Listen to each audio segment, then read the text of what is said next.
Sadly, there's no one really in this world that isn't affected by cancer in some shape or form.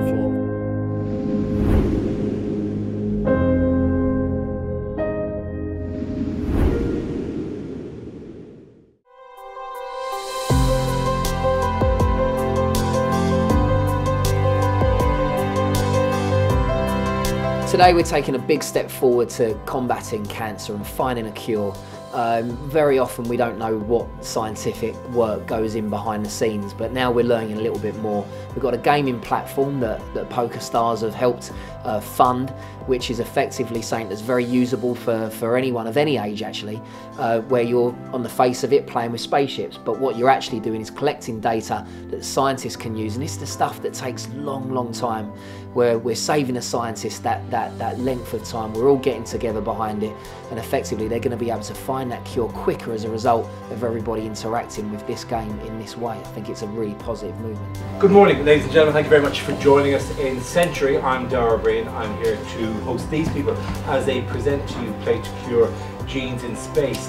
We wondered whether we could get the general public to help us with analysing our data. If they could help our scientists to analyse their data quicker, then we could speed up their research and hopefully find cures for cancer sooner.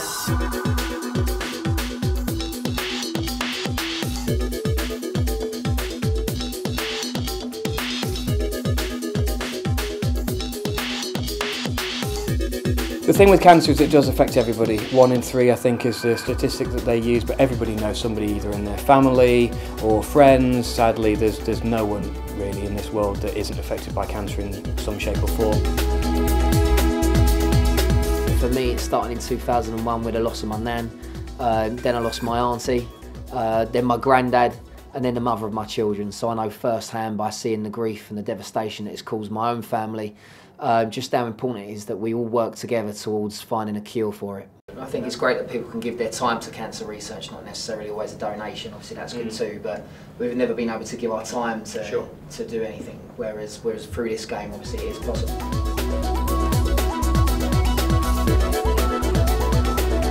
I think the fact that the game is so simple and the fact that anyone can do it, anyone can play the game, means that it's really going to help, and I think it's for all ages to be able to just put their time and effort into the game, and hopefully, you know, in a short space of time we can have all that data analysed and it can help, and people can have a positive impact in curing these cancers, which I think is great. No one's going to want to sit there and trawl through data. I mean, as a scientist I found it very boring looking at the data all the time. Flying through an asteroid field, on the other hand, collecting element alpha is far more exciting than analysing a DNA sequence. So this is a way of making it engaging, making it fun, but at the same time exporting really valuable data back to the scientists who can really narrow down exactly what it is that is causing cancer. Your reaction so far has been fantastic actually with the game. At first when you try and describe it, people might be a little bit confused as to how it all works, and then they see it on the screen and they see that actually it's just a very simple space game with asteroids, and you shoot the asteroids and you follow this different path with your spaceship and whatnot, and then they get it and they go, actually they're not just following a random route, they're actually following a route which is to do with data mapping. I think it's like really cool. It's like such an amazing concept that you can just play to cure cancer, you know. I mean, the game itself obviously is going to improve, but like just the concept that you can help science and help research by devoting some of your time playing a game is just like so amazing, yeah.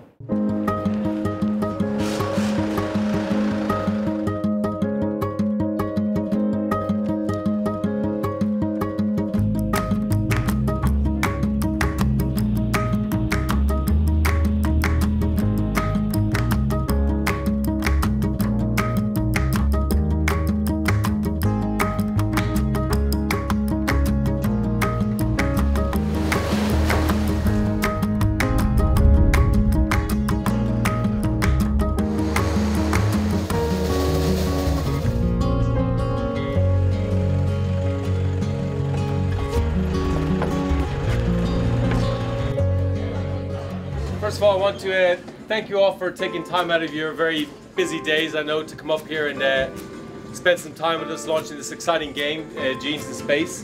The things I love most about this project is that it really matches perfectly with our Helping Hands. Originally last March we invited 2 members of staff to Game Jam, which was held at Google Campus. So Eric Hibbs and David Rosenthal went to this game jam, and whereby you've got gamers and coders coming combined with scientists to come up with a mobile phone game that can look at cancer data and analyse it. So anybody anywhere in the world can play a game, and in the same time they're looking at genetic data. So we're so thrilled that we can now see the final results of what our guys have done and what all the other gamers and coders and scientists have worked together to achieve. The more people play this game, the quicker researchers will be able to analyse the data, because we're just helping the researchers out. So, and that way we can find a way maybe to cure cancer.